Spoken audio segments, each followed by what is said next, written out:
subscribe to Hiscock TV. Thank you. Hello there, you are welcome to Hiscock TV. And in today's discussion, we are going to look at the WASSCE Chief Examiner's Report on Economics, Paper 2.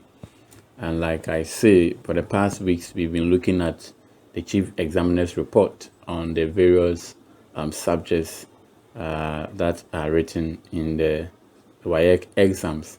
We've already looked at some of them, history, CRS, social studies, and others. You can check in our playlist, WASSCE Examiner's Report. You can check in the playlist on the channel and you get other subjects. Today, we are looking at that of the econs or economics. That is the paper 2. And this is very important because as a student, you will know the mistakes and the strength of your predecessors so that you do not also repeat the same mistakes that they made. Now, these reports are coming directly from the examiners, those who marked the paper themselves. They are the ones talking, and so you should listen to them and know some of the weaknesses of students and also the strength. Now, let's take a look at the standard of the paper. The paper is comparable to those of previous years. The questions were well structured and well spread across the syllabus. There was no ambiguity in any of the questions. Okay. Now, few candidates performed creditably, while the performance of majority of the candidates was below average. That's sad, right? Majority of the performance was below average. That's just not right. Now, 2, summary of the candidate's strength. Most candidates follow the rubrics, answering the specific number of questions according to the scheme of the paper. So, when we talk about the rubrics, over here we are talking about the instructions around the paper. Answer 1, you answer 1. Answer 2, you answer 2. You don't over answer, you understand? You don't answer more than 1. So don't write here, you don't write there, and all of that. You don't go against all of that. Now, 2, candidates who drew diagrams were able to label. So this is the strength, right? Yes. So candidates who drew diagrams were able to label the axes and curves correctly. Okay. 3, candidates were able to calculate correctly average product, marginal product, and total product using the correct formula. So these were some of the strength of candidates. Let's look at the weaknesses of these candidates. 1, some candidates could not spell correctly words like responsiveness, proportionate, geographical, etc. So spellings are also very important as an econ student. Some of them were not able to spell these words correctly. Now, 2, some candidates answered the same question twice, making marking very difficult. Wow. You know, it's funny. Students are funny. Sometimes I'm sure when they can't answer the rest of the questions, and for example, they've been asked to answer 3 questions, they end up answering, say, 2 questions 3 times. so they'll answer 1 question twice, making it 2. And they think they can outsmart the examiners. And since it has been reported, it means a lot of them did that. Okay. Now, with regards to definition, some candidates left out essential phrases like responsiveness of quantity demand in defining elasticity.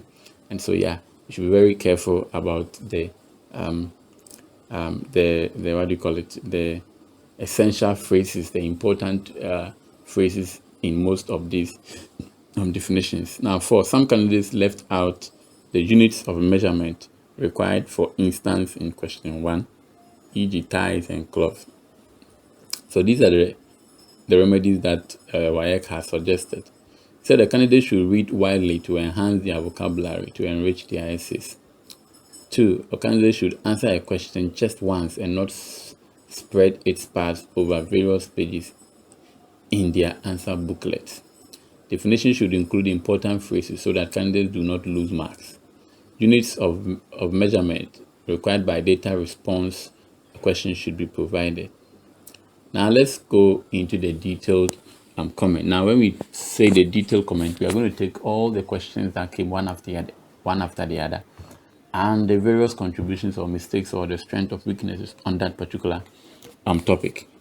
Question. So let's look at question number 1. Now, this was a table given to them. The table shows the production of cloth and tires in a hypothetical country. Study the table and answer the following question. So candidates were asked to study this table and answer the questions that follows. And these were the questions that follow.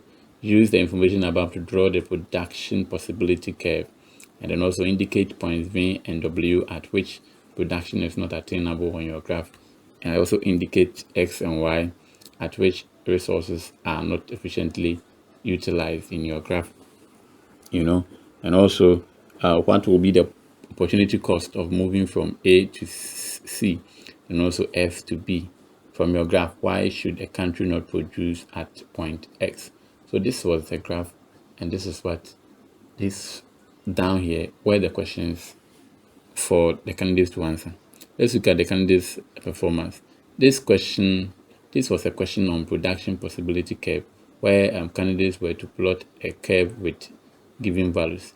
They were also asked to plot points that were not efficiently utilized and points that were unattainable. Finally, they were to state the opportunity cost of moving from specific points to the other on the curve. This was not too popular with the candidates, and performance in it was below average. A good number of candidates were able to draw the graph with the figures provided. Some chose an inappropriate scale, which gave them crooked diagrams. With the part B, the candidates were able to plot correctly points V and W outside the PPF that indicated attainable points, and the points X and Y within the PPF that showed underutilization of resources. In part C, the candidates were to note that opportunity cost is what is being sacrificed to achieve another thing. That's moving from A to C. 100 bales of cloth is sacrificed to produce 160 ties, and from F to B, 180 ties are sacrificed to produce 200 of cloths. In the part D, candidates were to state why the country should not produce at point X within the PPF. The answer is that at point X, resources are lying idle. So that was the chief examiner's comment on the question 1. Let's take a look at the question number 2. This is also was another table. The table below represents the production function of firms, right? The production function of firms, and we use it to answer the questions that follow. So this is the image. You can have a look at it. Now let's move on to So let's move on to the answers. Let's move on to the question. It says calculate the value of Q, R, S, and T. Determine the levels of employment at which the firm experiences increasing returns for constant returns and also diminishing returns. Now state the law of diminishing returns. Mention what diminishes. What is the other name for the law of diminishing returns? Now this was a production function question where candidates were to calculate values of total product, marginal product, and average product. In part B, candidates were asked to determine the level of employment at which the firm experiences increasing, constant, and diminishing returns. They were also to state the law of diminishing returns and state what diminishes in part C. Finally, they were to provide other name for the law of diminishing returns in part D. This was the more popular of the two data response questions. The calculation of TP, MP, and AP values were well done by candidates using the correct formula. Now in part B, candidates just started stating the points of increasing constant and decreasing firms and decreasing returns. They were to state that increasing returns occur from 1 to 4 until the labor constant returns from 4 to 5. Out of labor, and the diminishing returns from 6 to 8 units of labor. The definition of law of diminishing returns was confused with the law of diminishing marginal utility in the Part C. Now, candidates were to state that as more and more units of a variable factor are added to a fixed factor, the addition to total output increases and eventually declines. It is also the marginal product which also diminishes. All right, good. Now let's take a look at the number 3. Of course, the candidates were to distinguish between consumer and producer, fixed capital and circulating capital, and also 4 features of labor. Candidates were to distinguish between fund and differential fixed. Now, it was quite popular among candidates, and performance in it was just average. In the A part, some of the candidates stated that their consumed foods are provided by farmers. Their consumers' food were provided by farmers, so the farmers' consumption, while producer goods are produced in large quantities to sell to the public for profit. Now, this is wrong. They were to state that consumer goods help to satisfy the needs of an individual directly, while producer goods are used in further production. So that was the answer that they were expecting students to write. Part B says differentiate between fixed and circulating capital. Some candidates stated that fixed capital is fixed at a place while circulating capital is not fixed. This is wrong. It says that fixed capital doesn't change in its form during production, while circulating capital changes in its form during production.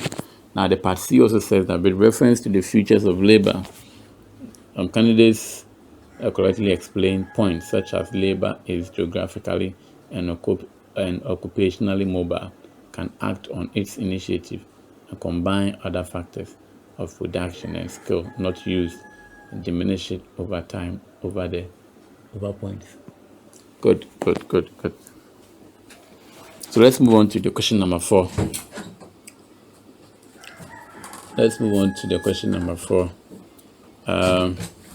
Question number 4 says that define optimum population. Also explain the following terms: migration, immigration, and emigration. Identify any 4 negative effects of rural-urban migration. Now, it says the question demanded that candidates define optimum population, explain migration, immigration, and emigration, and finally, identify 4 negative effects of rural-urban migration. This was popular among candidates and performance just as satisfactory. And many candidates did well in explaining optimum population by stating that it is the population which, when combined appropriately with the available resources, yield maximum outputs per head. In the Part B, most of candidates explain migration but confuse the concept of emigration to emigration. Okay, the former is movement into a country and the latter is movement out of a country. They should have added the phrase of settlement purposes to it.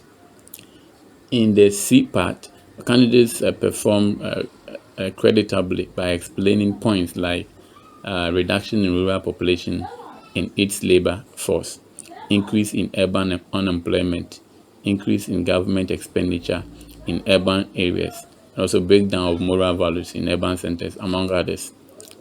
Let's look at number 5. The question number 5, explain how inflation can affect the following concept. So, money as a store of value, money as a standard for deferred payments, and balance of payments. Describe any 2 fiscal policies that can be used to control inflation. Let's take a look at what the candidates did. This was a question on inflation. And how it affects money as a store of value, money as a standard for deferred payments, and how it affects balance of payments position. In the Part B, candidates were to describe fiscal policies that can be used to control inflation. Very few candidates attempted it and performed in it was and performance in it was very below average. In part A, most candidates justify the in part A, most candidates just define inflation without relating it to the situation specified. They were to state that during inflation, the value of money falls, so people will not be able to accept money. They will rather accept real goods like fixed assets or foreign currencies whose values appreciate. With regards to standard for deferred payment, inflation causes the value of money to fall, so sellers will refuse to sell on credit and receive payment later. Thus, sellers will add interest to prices of goods or use other commodities with higher values in place of money. With regards to the balance of payments position, inflation will cause export prices to rise, making them uncompetitive on the world market. Demand for export will fall. Similarly, a rising cost of locally produced goods will make the prices of imported goods cheaper, worsening the balance of payments positioning. With the part B, candidates were to expatiate on fiscal policies like reduction in government expenditure, increase in personal income taxes, and granting of subsidies. Performance was below average. So these were some of the fiscal policies that the examiners are expecting from the candidates, so that inflation could go down. So that's that. Let's look at number 6. Explain the following concepts: fairly elastic demand, fairly inelastic demand. Distinguish between price elasticity of demand and gross elasticity of demand. Outline any 4 factors that can influence price elasticity of demand for a product. Now, this was a question testing elasticity, and in A part, candidates were to explain fairly elastic demand and fairly inelastic demand, distinguish between price and gross elasticity. In the part B, and state factors affecting price elasticity of demand in the part C. It was very popular among candidates, and performance in it was good in part A and B, but not so good in part C. In part A, candidates correctly stated that in fairly elastic demand, a change in price leads to a more than proportionate change in quantity demanded, while in fairly inelastic demand, a change in price leads to a less than proportionate change in quantity demanded. In the part B, candidates correctly stated that price elasticity is the degree of responsiveness of quantity demanded to a change in the price of a commodity, whilst gross elasticity refers to the degree of responsiveness of quantity demanded of a commodity to a change in the price of another commodity. Now, in part C, however, some candidates wrote on factors of demand, so lost vital marks. Wow, that's quite interesting, right? They were to expatiate on points such as habit, time period, durability of the product, proportion of income spent on the product, and among others. So these were some of the things that they were expecting candidates to raise, but they did not do so. They were doing other things. Good. Let's take a look at the question number 7. State 2 conditions needed for a firm to be in equilibrium in a perfectly competitive market. Using diagrams, explain the equilibrium output position of a perfectly competitive firm, which is earning supernormal profit, earning supernormal profit, earning normal profit, and also making a loss. Now, this question required a candidate state conditions for a firm to be in equilibrium in the A part, and using suitable diagrams, distinguish between firm firm making supernormal, normal, and subnormal profit in Part B. This was attempted by most of the candidates, and performance in it was satisfactory. Candidates are to note that the two conditions for a firm to be in equilibrium are that MC equal to MR, and that is the MC should cut MR from above. Some candidates said the MC should cut the AC from above. This was wrong. Within Part B, a firm making supernormal profit has its AR curve above the AC curve. A firm making normal profit has its AR curve equal to the AC curve. And a firm making losses has its AR curve below the AC curves. All right, most candidates were able to draw the curves correctly, but lost marks for not labeling the curves. Let's look at the question number 8. Explain the term budget deficit. State two demerits of a budget deficit on the economy of a country.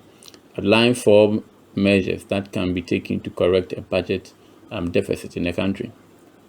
This was a question on government budget deficit in the Part A, stating the merits of budget deficit in the B part, and outline measures that can be taken to correct a budget deficit in the C part.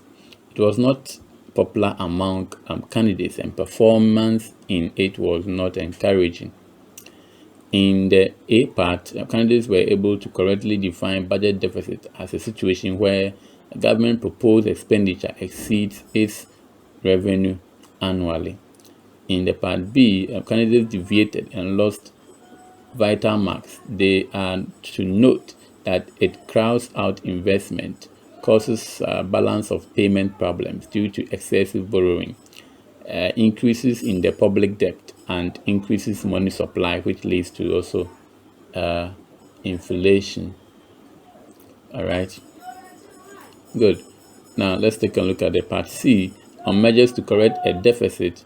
Candidates explain points like borrowing from abroad, printing more money, and increasing taxes, which are wrong. Very, very wrong. They should have expatiated on points like checking population growth, all right, stepping up revenue from import and export, helping local firms expand, reducing subsidies on certain items, and cutting down expenditure drastically. And the performance was very, very low in that regard too as well. Good. So I hope it's been a long session, but I know you have learned something from our discussions today. So yeah, we will bring this to an end, and I would like to remind you to subscribe to our channel, and also I recommend for your friends in other schools. Have a nice day, and bye-bye.